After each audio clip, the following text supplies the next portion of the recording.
Jim Carrey's absence from this year's Oscars has raised a lot of questions. Previously, a man named Alexis Stone claimed he had served as Jim's body double at the César Awards in France. But that leaves one urgent question: what really happened to Jim Carrey? The truth, it seems, could be far darker than anyone expected. Fans haven't heard from him in a long time, and now Cat Williams is pulling back the curtain, suggesting that sinister forces in Hollywood may be at work, far worse than we ever imagined. Are you aware of everything? And the reason why I ask you that is, even though if you know how to appear and disappear, right? Right. It seemed like you still hear things and see things, just from the conversation that we had before we sat down. That's part of the disappearance. Like I'm saying, I'm not disappearing to twiddle my thumbs. I'm disappearing to do the behind the scenes work, the inner work, the shadow work necessary to pull off what it is I'm trying to pull off against, at times, supernatural competition. Cat has long spoken out about Hollywood's culture of oppression and silence, warning that anyone who dares to speak up is either pushed out of the industry or disappears entirely. Jim Carrey is a prime example of this. Known as a truth teller, he has often exposed the presence of the Illuminati and the lack of authenticity in Hollywood. In return for his honesty, he has faced public humiliations, including being barred from award ceremonies in 2019. Jim Carrey is nominated for his show Kidding. Yeah. Yeah. And, yeah. Jim handled the situation with remarkable composure. Even if it seemed odd to the audience, he played along as if it were just part of the show. Moments like these helped fuel the strange stories that circulate today. Carrey had already made headlines a few years earlier at the 2016 Golden Globes, delivering one of the most unconventional speeches of the night. Rather than the usual polite jokes, he challenged the very idea of awards, leaving the audience stunned and adding to his reputation as a bold truth-teller. I am two-time Golden Globe winner Jim Carrey.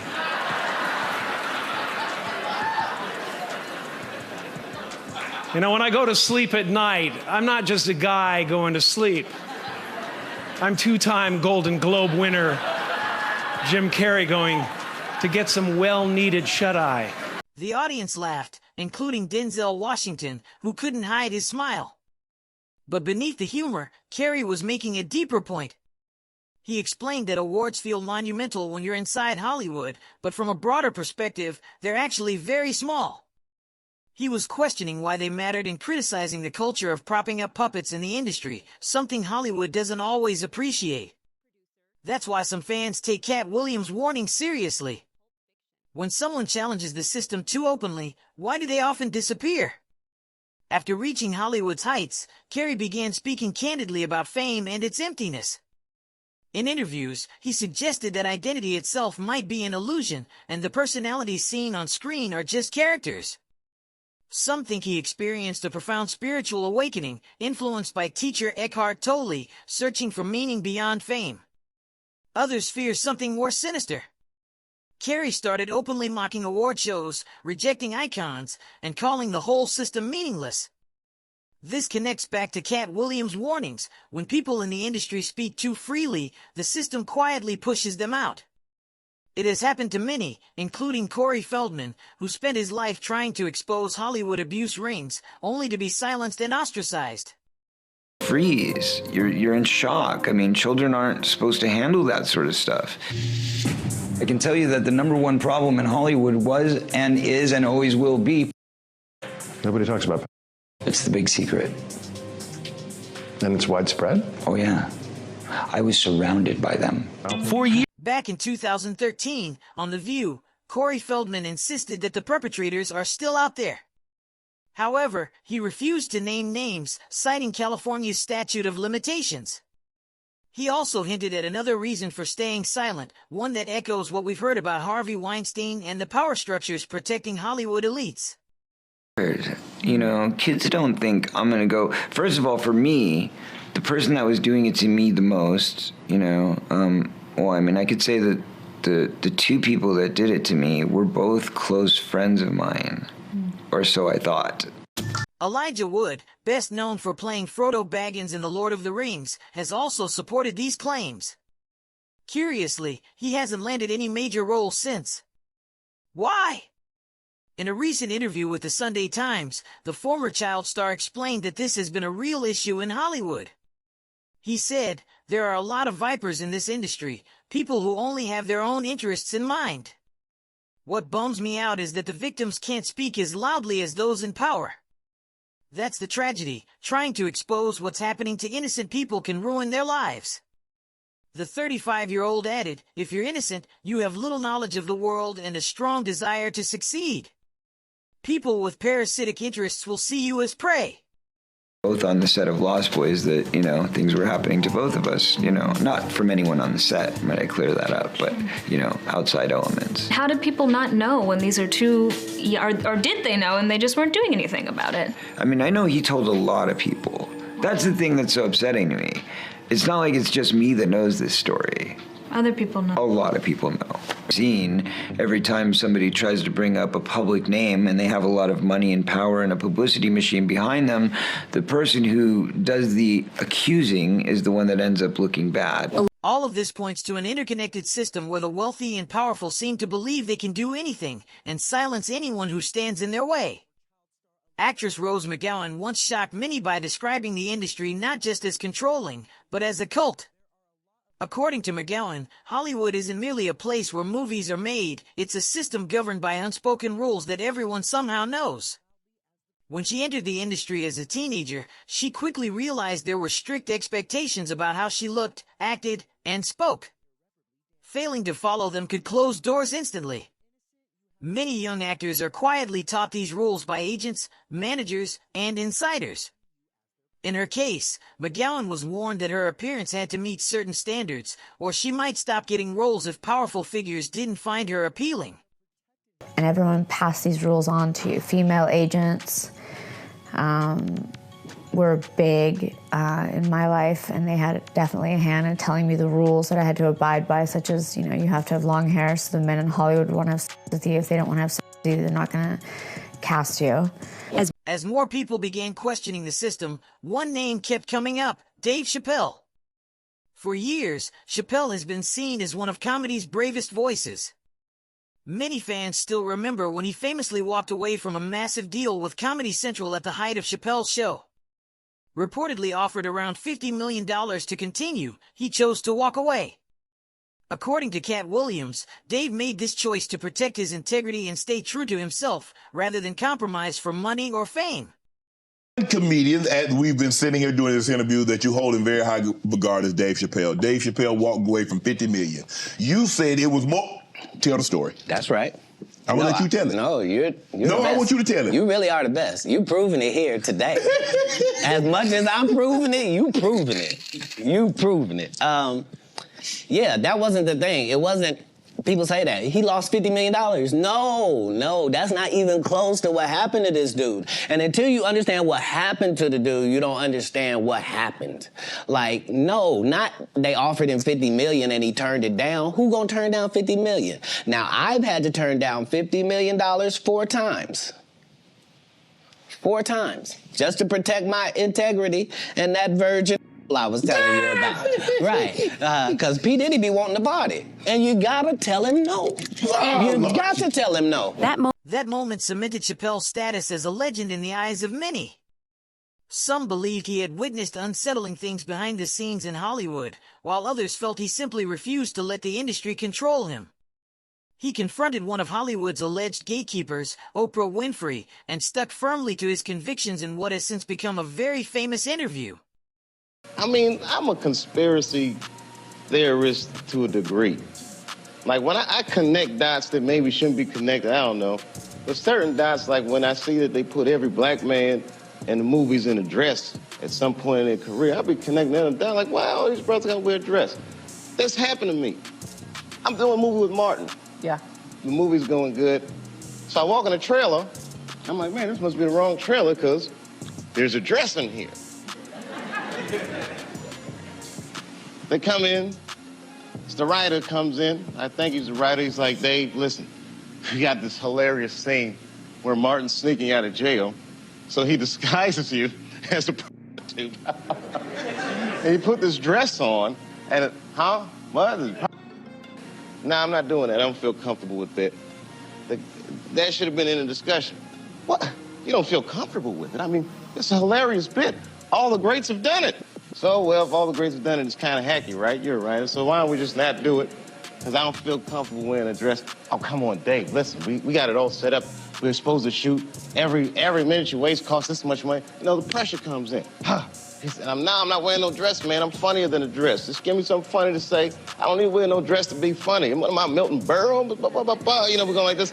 And then finally he's like, and he leaves. And then, like, the director comes, Dave, it really would be great if you wear the dress. What is wrong? What is this, Brokeback Mountain in here? So then,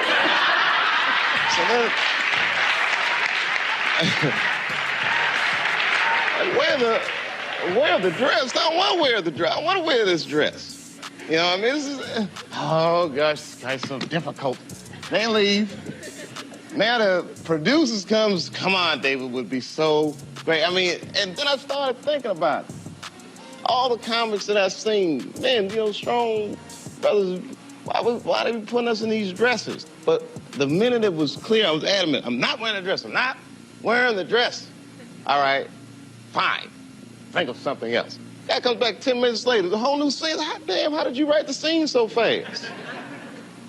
You know, it's like, so you gotta take a stand.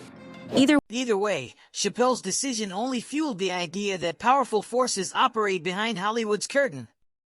Years later, new criticism emerged. Singer and industry whistleblower Jaguar Wright began questioning what she believes is happening now. In multiple interviews, she argued that even those who once challenged the system can eventually be pulled back in. According to Wright, Chappelle's recent comedy routine seemed different from the rebellious voice fans once admired. She speculates that Dave might have been compromised, either selling out or being pressured into protecting the elite, perhaps through the enormous sums of money he's been paid. The stuff that Dave Chappelle is doing right now, for me, it's just, what it sounds like to me is that they took the bullet points of everything that they were trying to push during the trial, and they gave it to you to do this beautiful monologue, trying to make it seem like, yeah, because government is after the black man, and whatever. And I've never really spoken out against Dave Chappelle. Like I said, you know, I had a lot of admiration for him when he turned down the $40 million with Comedy Central once upon a time ago. I remember that. Yeah. I guess he changed his mind when they made it $60 million in Netflix. And now, Charlamagne is getting $200 million out of Netflix. He's getting more than the rest of these. No, for real. And who's Charlamagne? Wendy Williams' sidekick that he allegedly helped stab her in the back. I mean, and he got a whole child case, G. He's got a whole great case. Like, all these people are weird and sick and got a lot of going on. But everybody's getting rewarded. Isn't that lovely? You're that grand. Everybody's getting paid. I'm sure Joe Budden is losing his mind. That $20 million that he got out of Patreon is looking like change compared to what Charlamagne got going on over there. Mm.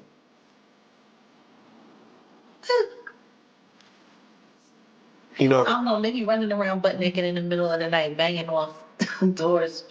For, I don't know. oh, now you know, episode 2 of that documentary, it was titled "What Goes Down Must Come Up," Mm-hmm. and they're referencing what Diddy was saying as far as What goes up must come down, and what comes down must go up. And you're speaking of these other individuals, and yes, they have had some dark days. Are they not? Dark days. It Can you seems call them dark days if you're able to elude them, never fully, thoroughly be investigated for them, never have to go to court, be tried, or go to jail like everybody else has to when they do crazy stuff? Perhaps most shocking of all, there appear to be multiple satanic cults within Hollywood, often attended by the industry's most powerful figures. For instance, Rihanna's ex-publicist claimed that at certain private gatherings, attendees were required to sign non-disclosure agreements and surrender their phones before entering. Jonathan explained that this practice created an environment where participants could be confident that nothing happening inside would be recorded or leaked. When asked whether he thought the Manhattan Party was just extreme celebrity excess or something more deliberate, he said it felt ritualistic, pointing to coordinated lighting, unusual music, and symbolic imagery. He emphasized that this was not a rare occurrence. Describing the New York incident, that was kind of like the Christmas party, because there was a Christmas party before then at this museum that, once again, you go into this basement of this well-known museum. I can't think of the name. Not Spaghetti. No. This old house. It's this old Victorian house. Real nice, and everybody's like real, like old school, like elite, like Titanic type thing. But underneath, where they had some different paintings, that was like I felt like a satanic vibe. So we went to that party with a friend. That was really strange. But nothing like the next day or the following day when you're like right outside. That's the thing that's so wild when you think about this stuff. These aren't in obsolete locations. This is like hiding in plain sight. Because you could look out the window and see like you could see like downtown New York, right? Like you're right off Times Square. You could see the action of the city, and that's the thing. And same thing in LA. That was bright during the day, like getting out into a grocery store. So these are very out in the open. I don't know how they exist. Do you think Freemasons or Freemasonry is linked to any of this kind of underworld? I just think it's the underworld. I don't know what it is, but it is definitely dark and satanic. It's definitely not godly in any stuff. It's very anti-Christ, right? Because it's anti of what Christianity is, or even anti-Jewish, what they believe in. It's very, very dark. Jonathan described a group of women being brought into the room by a staff member, with guests invited to choose companions for the evening. He noted that the women seemed uncomfortable and did not share personal details when he tried speaking with them. Because of this, Jonathan later wondered whether the situation involved some form of exploitation or coercion. He made it clear, however, that he did not witness any crimes directly and could not confirm the exact circumstances of the women involved. Girl that sat next to me, it was so once again so awkward. The girls who sat down next to me, I was trying to talk to her like, who are you? What are you doing? Do you have an Instagram? Like looking right. I was like, here's my Instagram. What's your name? She was like, I can't tell you. But she looked at my Instagram, and this whole time, everybody's around the table. They're sniffing, partying. Yeah. And I think a couple are getting it on. But this girl I felt so bad for her, and I was trying to talk to her like, what do you do? What's your name? Do you live around here? And she was trying to be as nice as possible. She didn't speak like great English, right? When they get her, anyways, they pull them out like an hour. The woman comes in, the girls get up and leave. And we sat there for maybe 15 more minutes, and then they escorted us out, back up through the grocery store. And during the pandemic, I was like, I thought about that, like, what was that? Where was that? And I would talk to Billy, like, what was that place? He was like, do you want to go back? We can go back. We have to schedule it. I was like, no, what was it? But then I started to think, like, that was definitely a human trafficking thing. We can't say that word, but human Okay. transportation. Yeah. Using transportation, yeah, sorry. That's definitely what that was. They'd bring in all these girls, and then they would move them out, like, in and out, like product. I was like, holy crap. That's the only other time I've seen anything with that kind of, like New York and LA, with that kind of experience, you know? So back up. So you're on your way to this grocery store, and Well, we're having a meeting, and Billy, like I said, his mother is Johnny Depp's sister. He's part of his management team, right? He works with the Hollywood vampires and all his groups, and he wanted to show like everybody like a good time. Once again, I can't say like all the people in the lawsuit and stuff like that because of the lawsuit. He wanted to show them a good time because we're working on this project, right. and that's where he took us, and it was so strange at the time. I'm just in shock, but then when I processed it and thought about it, What is really going on? Why do celebrities who speak out seem to vanish? What is happening to them, and who is allowing these alleged satanic cults to operate in Hollywood, manipulating and silencing people? These are urgent questions that demand answers. But what do you think is truly happening behind the scenes?